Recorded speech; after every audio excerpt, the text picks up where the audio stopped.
Isang bagay na hindi ka panipaniwala ang nangyari sa aking harapan.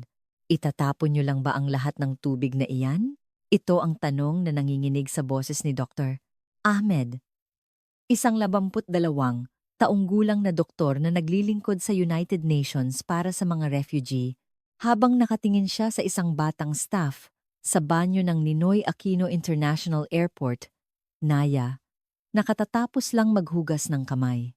Isang grupo ng labang atam na dalubhasa sa tubig mula sa Yemen, ang bansang dumaranas ng pinakamatinding kakulangan sa tubig sa buong mundo, ay papunta sana sa Singapore para sa Asian Water Resources Summit. Ngunit dahil sa isang super typhoon na biglang namuo, ang kanilang eroplano ay napilitang mag-emergency landing sa Naya. Alam nyo ba? Ang mga dalubhasang ito na sa loob ng 40 taon ay namuhay na may 2 oras lamang na supply ng tubig mula sa gripo kada araw, ay sabay-sabay na napaluha 3 minuto pa lamang matapos tumapak sa lupain ng Pilipinas. Mula sa pagkamangha sa banyo ng airport, sa yaman ng tubig na nasaksihan nila sa isang ospital, hanggang sa hindi ka panipaniwalang kultura ng tubig na kanilang natuklasan sa mga lansangan ng Maynila. 40 taon na akong naghuhukay ng mga balon, ngunit hindi ko kailanman pinangarap na may isang bansang ganito kasagana sa tubig. Ang madamdaming pahayag na ito mula kay Omar Abdullah, isang water engineer ng UNICEF Yemen Office, ang siyang magiging dahilan upang tuluyang baguhin ang kanilang plano para sa rehabilitasyon ng Yemen pagka-uwi nila. Ano nga ba ang kanilang nakita sa Pilipinas? Bakit ang mga dalubhasang ito na pinaghahatian ng 5 miyembro ng pamilya ang 1 litrong tubig para sa paghuhugas? Ako si Miguel Reyes at sa loob ng 12 taon, nagsilbi akong interpreter sa wikang Arabic para sa United Nations at iba't ibang international NGOs. Nag-aral ako ng Arabic sa Universidad ng Pilipinas at nanirahan sa Yemen ng 3 taon, kung saan personal kong nasaksihan ang kanilang krisis sa tubig. Marami na akong natulungang mga dalubhasa sa tubig mula sa gitnang silangan. Ngunit ang naranasan ko noong Nobyembre ng nakaraang taon ay isang pangyayaring tuluyang nagpabago sa aking pananaw sa buhay. Nagsisilbi akong interpreter sa Asian Water Resources Summit sa Singapore. Ang summit na iyon ay inorganisa upang ipanawagan sa buong mundo ang malubhang kalagayan ng Yemen at humingi ng agarang tulong. Ang mga dumalo ay labang-atim na eksperto na nag-ukol ng kanilang buhay sa paglutas ng problema sa tubig sa Yemen. Pinangungunahan sila ni Dr. Ahmed, kasama si Dr. Said, isang espesyalista sa kaligtasan ng tubig mula sa WHO Regional Office, si G. Omar Abdullah, na 20 taon nang nagtatrabaho sa paggawa ng balon para sa UNICEF Yemen Office, at si Dr. Najib, isang hydrologist mula sa Hamburg University sa Germany. Lahat sila ay nasa edad 50 hanggang 70, mga taong inialay ang kanilang buhay para sa tubig ng Yemen. Ang kanilang mga presentasyon sa summit ay nakakagimbal. Sa Sanaa, ang kabisera ng Yemen, 2 oras lamang sa isang araw magagamit ang tubig mula sa gripo. Sa mga probinsya, natutuyo na ang mga balon. At may mga lugar kung saan kailangan pang maglakad ng 5 oras ng mga tao para lamang makakuha ng tubig. Umiiyak na nagkuwento si Dr. Ahmed. Sa aming bansa, ang 1 litro ng malinis na tubig ay nagkakahalaga ng $1, mahigit 30% ng buwanang kita ng maraming pamilya ay napupunta lamang sa pagbili ng tubig. Nang i-anunsyo na kailangan naming mag-emergency landing dahil sa bagyo, bumalot ang kaba sa loob ng eroplano. Ang tanging alam ng marami sa kanila tungkol sa Pilipinas ay isa itong bansa ng teknolohiya. Nag-aalalang nagtanong sa akin si G. Omar, may mga disyerto rin ba sa Pilipinas? Sapat ba ang kanilang tubig? Lampas 10:00 na ng gabi, kami lumapag sa Naya. Kahit hating gabi na, maliwanag ang buong airport at lahat ng pasilidad ay gumagana ng perpekto. Paglabas namin ng gate, ang una naming pinuntahan ay ang banyo. At doon, Nasaksihan ko ang isang eksenang hinding-hindi ko malilimutan. Nang pihitin ni Doktor Ahmed ang gripo para maghugas ng kamay, biglang nagsimulang manginig ang kanyang buong katawan habang umaagos ang malinaw at malakas na tubig at bigla humagulgol siya. 40 taon. 40 taon akong hindi nakakita ng ganitong tubig. O ala, totoo bang galing ito sa gripo? Ang iba pang mga eksperto ay sunod-sunod na sinubukan ang mga gripo. Si Dr. Daylong na. Daylong naan na, Said, bilang isang doktor na bihasa sa kalidad ng tubig, ay sumahod ng tubig sa isang baso. Maingat itong tinikman at nanlaki ang mga mata habang sumisigaw, "Naiinom ito! Naiinom na tubig diretso mula sa gripo." O ala, ito ba ay isang himala? Nanginginig ang boses ni Dr. Najib habang sinasahod ng kanyang mga palad ang agos ng tubig. Sa loob lamang ng 1 minuto, umagos na ang katumbas ng isang araw na supply ng tubig sa aming bayan. Ang tubig na isinasakripisyo namin, ang aming buhay, para mahanap ay walang katapusang dumadaloy dito. Ngunit ang pinakanakagigimbal ay ang reaksyon ni G. Omar. Lumuhod siya sa harap ng lababo, itinaas ang kanyang mga kamay sa langit, at nagsimulang manalangin. O Allah, tunay ngang may espesyal kang pagtingin sa bansang ito, ang Pilipinas. Dinala mo kami sa isang lupaing tinitirhan ng mga Diyos ng tubig. Pagsapit sa loob ng cubicle, isa pang sorpresa ang naghihintay. Ang bidet. Noong una, hindi alam ni Dr. Najib kung paano ito gamitin at nagpanik. Ngunit nang ipaliwanag ko, nanginginig ang kanyang boses na sumigaw, "Ito ba ay teknolohiya mula sa langit? Malinis at maligamgam na tubig para lamang hugasan ang iyong sarili?" Lumabas din si Dr. Ahmed mula sa kanyang cubicle. Basang-basa ng luha ang mukha. Sa loob ng 40 taon, isang tasa ng tubig lang ang ginagamit ko para linisin ang buong katawan ko. Papayagan kaya ako ng Diyos na maranasan ang ganitong karangyaan? Habang naglalakad kami sa loob ng airport, hindi tumigil ang kanilang pagkamangha. Sa bawat sulok ay may mga water fountain kung saan libreng makakainom ng malamig at mainit na tubig. Huminto si Doktor Said sa harap ng isang fountain at bumulong. Ang tubig ay parang hangin dito. Nasa lahat ng dako. Panaginip ba ito o totoo? Si G. Omar naman ay umiiyak habang pinupuno ng tubig mula sa fountain ang kanyang botelya. Dadalhin ko ang banal na tubig na ito pabalik sa aking bayan para mainom ng aking mga anak. Siguradong gagaling ang kanilang mga sakit. Sa aming pagsakay sa tren patungong Maynila, nagpatuloy ang kanilang mga diskubre. Nang makita ni Dr. Najib ang lababo sa loob ng tren, tuwang-tuwa siyang nagsabi sa akin, "Pati sa loob ng tren may tubig? Pwedeng maghugas ng kamay habang bumibiyahe?" Hindi pa ako nakakita ng ganitong kasaganaan. Lampas 1:00 na ng madaling araw kami nakarating sa hotel. Habang nagche-check-in, napako ang kanilang mga mata sa water dispenser sa lobby. Maingat na nagtanong si Dr. Ahmed sa staff, "Ang tubig na iyan, libre po ba talaga? Pwede kaming uminom kahit gaano karami?" Nang sumagot ang staff ng, "Opo, 24 oras po kahit kailan ninyo gusto." Napaluhod si Dr. Ahmed. Pagdating sa kanilang mga kwarto, isang mas malaking sorpresa ang naghihintay sa banyo.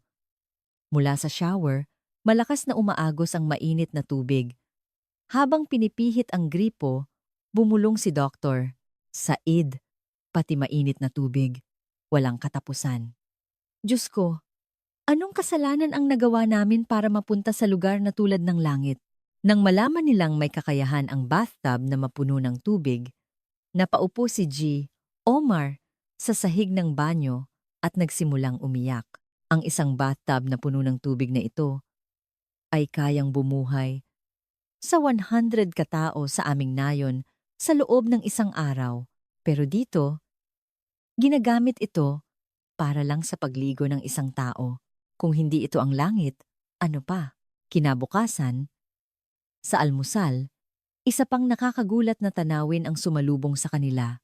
Sa buffet, mayroong napakaraming yelo na malayang magagamit para palamigin ang mga inumin. Kinuha ni Doktor. Najib ang isang piraso ng yelo, tinitigang mabuti, at sinabi.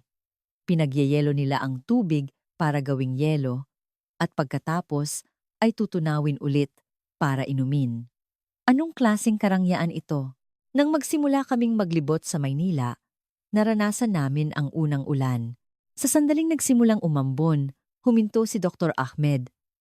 Tumingala sa langit at ibinuka ang kanyang mga braso.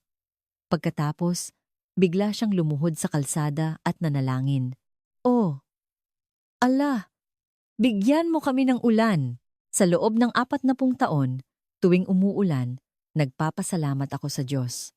Ngunit dito sa Pilipinas, ang ulan ay tila isang istorbo. Nagpapayong sila para iwasan ito. Tunay ngang minamahal ng mga Diyos ng tubig ang mga tao sa bansang ito. Isang Pilipinong napadaan ang nag-alalang lumapit. Ngunit ipinaliwanag ni G. Omar habang umiiyak sa aming bayan. Kapag umuulan, nagsasayawan ang buong nayon. Pero dito, dahil normal na lang ang ulan, iniiwasan ito ng mga tao. Nang makita nila ang lawa sa Luneta Park, muli silang nawalan ng imik.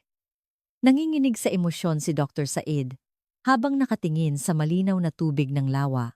Ang tubig sa lawang ito lamang ay sapat na para patakbuhin ang ospital sa aming bayan sa loob ng 1 taon. Ngunit dito, ginagamit lamang ito para sa ganda. Ito pala, ang sining. Sa isang palengke sa Cubao, namangha sila sa mga isdang nakababad sa yelo para manatiling sariwa. Nagtanong si Dr. Najib sa tindero, "Araw-araw niyo po bang pinapalitan ang yelong ito?" Nang sumagot ng oo ang tindero, yumuko ang doktor at sinabing, para mapanatiling sariwa ang pagkain, gumagamit sila ng ganito karaming tubig at yelo. Ang pagmamahal nila sa pagkain ay makikita sa paraan nila ng paggamit ng tubig. Ngunit ang madamdaming sandali ay nang maranasan nila ang isang spa. Pagpasok pa lang sa loob, lahat ng 14 na eksperto ay natigilan. Ang tanawin ng isang malaking pool na puno ng mainit na tubig na may umaangat na singaw ay para talagang langit. Umupo si Dr.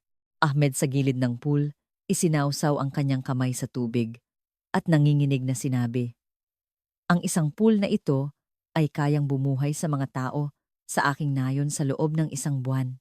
Pero dito, ginagamit ito para sa relaxation." Si G. Omar ay humahagulgol habang naliligo sa shower. Ako, nasa loob ng 10 taon ay 1 tasa lang ng tubig ang gamit sa pagligo? Karapat-dapat ba akong gumamit ng ganito karaming mainit na tubig? Ito ba ay regalo mula sa Diyos? Si Dr. Said, habang nakababad sa pool, ay tumingala sa langit at nagsabi, ang ibabad ang buong katawan sa malinis at mainit na tubig. Ito ay higit pa sa isang medikal na himala. Nililinis nito ang katawan at kaluluwa. Ito siguro ang sekreto sa kalusugan at mahabang buhay ng mga Pilipino. Isang matandang regular sa spa ang kumausap sa amin. Araw-araw ako dito. May banyo naman sa bahay, pero mas nakaka-relax dito. Nang isalin ko ito, nagulat si Dr. Najib. May banyo na sa bahay pero pumupunta pa rin dito? Ang kasaganaan ng tubig ay nagpapayaman din sa puso ng mga tao. Hindi ko rin malilimutan ang karanasan namin sa isang malakas na pag-ulan kinabukasan. Nang bumuhos ang ulan, sa halip na sumilong, nanatili ang mga eksperto sa labas. Hinahayaang mabasa sila nang walang payong. Ahmed ang kanyang mga kamay sa langit at sumigaw, "Oh, ala! Ibuhos mo rin sana ang saganang ulan na ito sa Yemen." Ang 1 oras na ulan na ito ay katumbas na ng 1 taong biyaya sa aming bayan. Nang makita nila ang fountain sa isang mall, napahinto si G. Omar at bumulong. Panaginip ba ito o totoo? Ang tubig ay sumasayaw patungo sa langit para lamang sa ganda. Gumagamit sila ng ganito kalinis na tubig.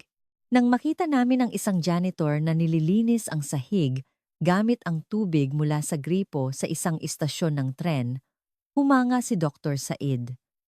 Gumagamit sila ng naiinom na tubig para lang hugasan ang sahig. Ang kanilang pagpapahalaga sa kalinisan ay makikita sa paggamit nila ng tubig. Ang pinaka hindi malilimutan ay nang matikman namin ang isang tradisyonal na pagkaing Pilipino na inihanda ng may masusing pag-iingat. Mula sa malinis na tubig na ginamit ng chef para hugasan ng isda, sa tubig na may yelo para panatilihing malutong ang mga gulay, hanggang sa purong tubig na ginamit para sa sabaw, lahat ay may kahulugan at dedikasyon. Humanga si Dr. Najib, ang tubig ay bahagi ng pagkain. Ang tubig pala ang nagpapasarap dito. Nang matikman niya ang sabaw, napaluha si Dr. Ahmed.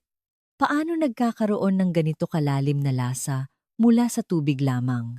Ang tubig ng buhay na pinag-aagawan namin ay isang sining dito. Sa isang pagbisita, sa isang coffee tasting session, natutunan nila ang kultura ng paggamit ng pinakamataas na kalidad ng tubig para sa isang tasa ng kapeng barako. Said sa barista. Galing din po ba ito sa gripo? Nang sumagot ang barista ng, Opo! Pero pinipili namin ang pinakamagandang klase ng tubig, sinabi niya. Mayroon silang sapat na dami para makapili. Iyan ang tunay na kayamanan. Sa ikatlong araw, isinugod namin sa ospital si Dr. Ahmed na masama ang pakiramdam. Muli, namangha sila sa dami ng tubig na ginagamit sa medikal na larangan, sa IV drip, sa paglilinis ng operating room, sa dialysis lahat, ay gumagamit ng pinakamataas na kalidad ng tubig nang walang pagtitipid. Ipinaliwanag ng isang nurse, ang dextrose na ito ay gawa rin sa pinakamataas na kalidad ng tubig. Sa medikal na larangan, kung saan nakasalalay ang buhay ng pasyente, walang kompromiso sa kalidad ng tubig. Humanga si G. Omar, ginagamit nila ang pinakamahusay na tubig para magligtas ng buhay. Iyan ang pagmamahal sa medisina. Sa huling araw, binisita namin ang isang water treatment plant ng Maynilad. Doon, hindi lang teknikal na pagkamangha ang naramdaman nila, kundi malalim na emosyon. Nang makita nila kung paano ang malabong tubig mula sa ilog ay nagiging malinaw at masarap na inuming tubig matapos ang maraming proseso, sinabi ni Dr. Najib, ito ang modernong alchemy. Ginagawa nilang ginto ang putik. Ozone treatment, biological activated carbon, microfiltration.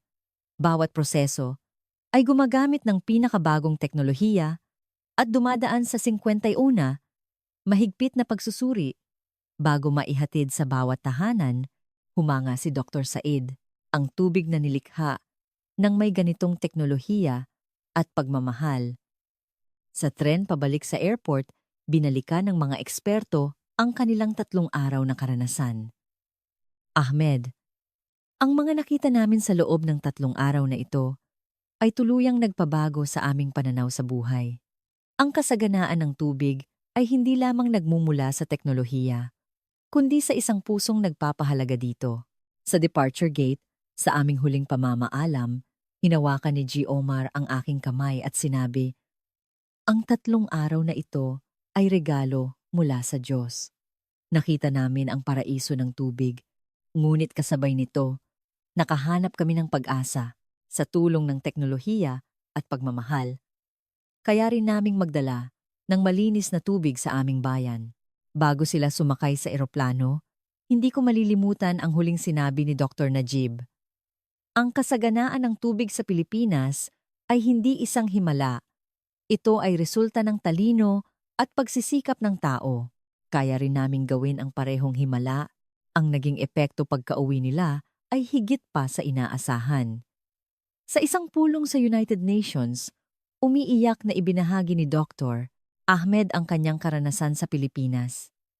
Hindi lang mga teknikal na detalye, kundi pati na rin ang kulturang nagpapahalaga sa tubig.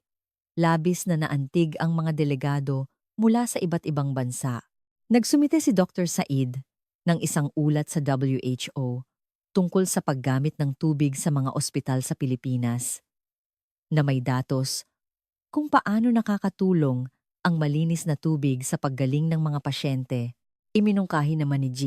Omar sa UNICEF ang paggamit ng teknolohiyang Pilipino para sa mga proyektong patubig sa mga paaralan at ospital, partikular na ang rainwater harvesting at water conservation techniques. Ngunit ang pinakagulat ko ay ang opisyal na hiling mula sa gobyerno ng Yemen bilang bahagi ng kanilang plano sa rehabilitasyon. Nais nilang magpadala ng isang malaking delegasyon ng mga inhinyero sa Pilipinas para pag-aralan ang water resource management nito. 6 na buwan ang lumipas at muli akong nagsilbing interpreter para sa isang grupo ng mahigit 50 inhinyero mula sa Yemen. Nang magkita kami muli sa NAIA, sinabi ni Dr. Ahmed, ang pagkamangha namin sa loob ng 3 araw na iyon ang nagpabago sa aming kapalaran. Ngayon, nagbalik kami para gawing katotohanan ang pag-asa. Sa kasalukuyan, puspusan na ang Philippine-Yemen Water Resource Management Project. Sa tulong ng UN at UNICEF at sa pakikipagtulungan ng mga inhinyerong Pilipino, isang water treatment plant ang matagumpay na naitayo sa Sanaa na naghahatid ngayon ng ligtas na tubig sa maraming mamamayan. Sa huling sulat ni Dr. Ahmed sa akin, nakasulat, ang mga luhang pumatak sa Pilipinas ay luha ng pag-asa. Ngayon, may malinis na tubig na ring dumadaloy sa aming bayan. Umiinom ng ligtas na tubig ang mga bata at panatag na ang mga ina sa pagluluto. Ito ay isang himala na isinilang mula sa pagkakaibigan ng Pilipinas at Yemen hanggang ngayon. Hindi ko malilimutan ang mga luha ng mga dalubhasang iyon. Ang bagay na pinag-aawayan at pinagpapatayan namin ay itinatapon lang dito. Ang mga salitang iyon ang nagpabago sa puso ng marami at nagbunsod ng tunay na aksyon, ang tubig ay buhay.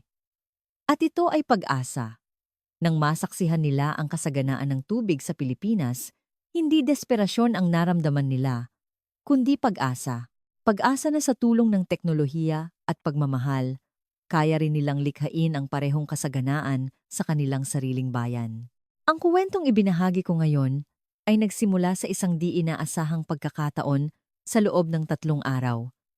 Ngunit ito ang naging malaking hakbang na nagpabago sa kinabukasan ng 2 bansa.